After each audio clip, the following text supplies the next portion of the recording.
हर हर महादेव दोस्तों। आज मैं आप लोगों के सामने करणी माता की कथा लेकर आई हूँ। आप सभी से ध्यानपूर्वक सुने। करणी माता मंदिर भारत के राजस्थान राज्य में स्थित एक प्रसिद्ध शक्ति पीठ के समान पूजनीय मंदिर है। यह मंदिर अपने हजारों चूहों के लिए विश्व भर में प्रसिद्ध है। श्रद्धालु करणी माता को देवी दुर्गा का अवतार मानते हैं। करणी माता का जन्म लगभग 14वीं शताब्दी में राजस्थान की पवित्र भूमि पर एक दिव्य कन्या का जन्म हुआ। उनका जन्म चारण समाज में हुआ। उनका बाल्यकाल का नाम रिद्धुबाई या रिघुबाई बताया जाता है। बचपन से ही उनमें असाधारण दिव्य गुण दिखाई देते थे। वे अत्यंत दयालु, धार्मिक और परोपकारी थीं। गांव के लोग उन्हें साधारण बालिका नहीं बल्कि देवी का स्वरूप मानने लगे थे। कहा जाता है कि बाल्यावस्था में ही उन्होंने अनेक चमत्कार दिखाए।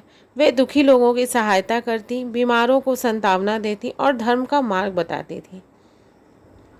विवाह और वैराग्य समय आने पर उनका विवाह कर दिया गया, किंतु उनका मन सांसारिक जीवन में नहीं लगा। वे अपना जीवन ईश्वर भक्ति और लोक कल्याण के लिए समर्पित करना चाहती थी। लोक कथाओं के अनुसार उन्होंने अपने पति की अनुमति से आध्यात्मिक जीवन अपनाया और लोगों की सेवा में लग गई। धीरे धीरे उनकी ख्याति दूर दूर तक फैलने लगी। राजस्थान के अनेक क्षेत्रों से लोग उनके दर्शन के लिए आने लगे। जन कल्याण का कार्य करणी माता जहाँ भी जाती लोगों को सत्य, धर्म और करुणा का संदेश देती।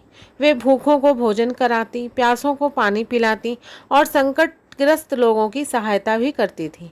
उनकी कृपा से अनेक लोगों के कष्ट दूर हुए। लोग उन्हें माँ कहकर पुकारने लगे। राजस्थान के कई राजपूत शासक भी उनका सम्मान करते थे। माना जाता है कि उन्होंने कई राजवंशों को आशीर्वाद दिया और उनके राज्य की उन्नति में महत्वपूर्ण भूमिका निभाई। बीकानेर राज्य की स्थापना कथा के अनुसार करणी माता का संबंध बीकानेर राज्य की स्थापना से भी जुड़ा हुआ माना जाता है। जब राव बीका नया राज्य स्थापित करना चाहते थे तब उन्होंने करणी माता का आशीर्वाद प्राप्त किया। माता ने उन्हें सफलता का आशीर्वाद दिया। मान्यता है कि माता के आशीर्वाद के कारण ही बीकानेर राज्य समृद्ध हुआ। लक्ष्मण की कथा करणी माता की सबसे प्रसिद्ध कथा उनके सौतेले पुत्र लक्ष्मण से जुड़ी हुई है। एक दिन लक्ष्मण पानी लाने के लिए गए। पानी भरते समय उनका पैर फिसल गया और वे जल में डूब गए। उनकी मृत्यु हो गई। परिवार और भक्त शोक में डूब गए। जब यह समाचार करणी माता को मिला तो उन्होंने यमराज से प्रार्थना की कि वे लक्ष्मण को पुनः जीवित कर दिया जाए।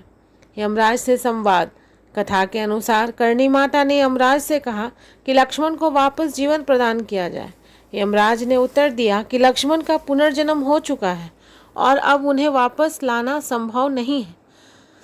तब करणी माता ने अपनी दिव्य शक्ति का प्रयोग किया। उन्होंने घोषणा की कि आज से मेरे वंश और मेरे भक्त यमराज के अधीन नहीं होंगे। मृत्यु के बाद वे पहले चूहे के रूप में जन्म लेंगे और फिर मनुष्य के रूप में वापस आएंगे। यमराज भी उनकी दिव्य शक्ति के सामने नतमस्तक हो गए। यही कारण माना जाता है कि करणी माता मंदिर में रहने वाले चूहों को अत्यंत पवित्र माना जाता है। काबा चूहों का रहस्य मंदिर में रहने वाले हजारों चूहों को काबा कहा जाता है।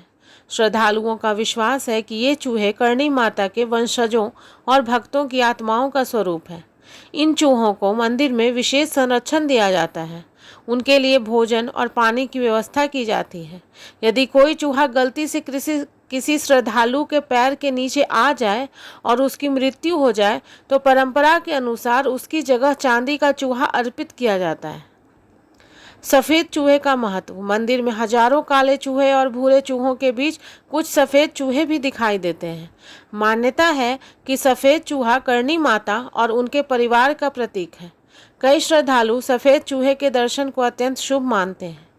करणी माता के चमत्कार लोक कथाओं में अनेक चमत्कारों का वर्णन किया गया है। कहा जाता है कि उन्होंने अकाल के समय लोगों की सहायता की, यात्रियों की रक्षा की और कई संकटों को दूर किया। भक्तों का विश्वास है कि सच्ची श्रद्धा से की गई प्रार्थना माता अवश्य सुनती है। मंदिर का निर्माण करणी माता मंदिर का वर्तमान स्वरूप विभिन्न राजाओं द्वारा समय समय पर विकसित किया गया। मंदिर में सुंदर संगमरमर की नक्काशी, भव्य द्वार और आकर्षक वास्तुकला देखने को मिलती है। देश विदेश से हजारों श्रद्धालु यहाँ दर्शन करने आते हैं। नवरात्रि का महत्व। नवरात्रि के अवसर पर मंदिर में विशेष पूजा होती है। भक्त माता के दर्शन के लिए लंबी कतारों में खड़े रहते हैं। भजन कीर्तन और धार्मिक कार्यक्रमों से पूरा वातावरण भक्तिमय हो जाता है। श्रद्धा और विश्वास। करणी माता की कथा केवल चमत्कारों की कहानी नहीं है, बल्कि सेवा, करुणा, विश्वास और भक्ति की भी कथा है। उन्होंने लोगों को सिखाया है कि धर्म केवल पूजा पाठ तक सीमित नहीं है, बल्कि दूसरों की सहायता करना भी धर्म का महत्वपूर्ण भाग है। कथा से हमें यही शिक्षा मिलती है कि सच्ची भक्ति में अपार शक्ति होती है। दूसरों की सेवा करना ईश्वर की सेवा के समान। करुणा और दया मनुष्य के सबसे बड़े गुण हैं। श्रद्धा और विश्वास जीवन को सकारात्मक दिशा देते हैं। धर्म का उद्देश्य लोक कल्याण है। आज भी करणी माता मंदिर में लाखों श्रद्धालु माता के दर्शन के लिए आते हैं और उनकी कृपा प्राप्त करने की कामना करते हैं। यदि यह मंदिर राजस्थान की आस्था, लोक परंपरा और भक्ति का एक अद्भुत प्रतीक माना जाता है। तो दोस्तों, अगर ये कथा आपको अच्छी लगी हो तो मेरे वीडियो को लाइक करें, शेयर करें, कमेंट करें और मेरे चैनल को सब्सक्राइब करें। हर हर महादेव दोस्तों।